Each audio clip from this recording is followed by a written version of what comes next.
তারা বলছে তাদের দলে নাকি একজন মুক্তিযোদ্ধাও যোগদান করেছে। তারা বলছে তাদের দলে নাকি ধর্মভিত্তিক আরো কয়েকটি রাজনৈতিক দল যোগদান করেছে। হ্যাঁ, করেছে, কিন্তু সেটা হলো জনগণকে প্রতারণা করার জন্য।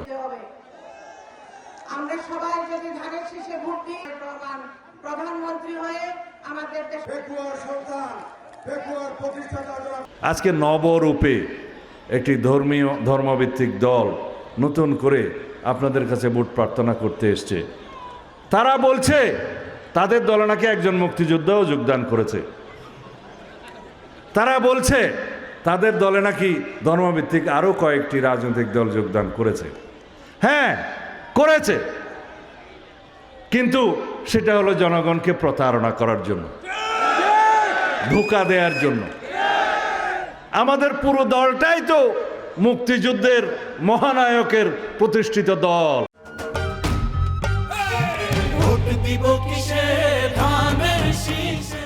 আমরা বিএনপি, বাংলাদেশ জাতীয়তাবাদী দল, এই দেশের পরীক্ষিত রাজনৈতিক দল, স্বাধীনতার পক্ষের শক্তি, স্বাধীনতার পক্ষের দল, এই দেশের গণমানুষের দল।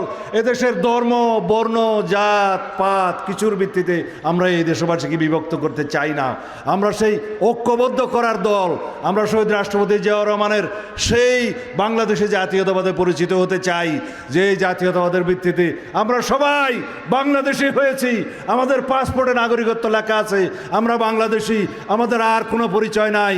আমরা হিন্দু, মুসলমান, বৌদ্ধ, খ্রিস্টান, অন্যান্য জাত পাত যারাই আছে সবাই মিলে আমরা একটাই পরিচয়, আমরা বাংলাদেশি। এই হচ্ছে আমাদের সাংবিধানিক স্বীকৃতি। আমাদের সকল ভাই বন্ধু, সকল নাগরিক সাংবিধানিকভাবে সমান, সকল অধিকার আমরা সমানভাবে ভোগ করব। এই হচ্ছে আমাদের অঙ্গীকার, এই হচ্ছে আমাদের প্রতিশ্রুতি। এর নাম হচ্ছে বিএনপি।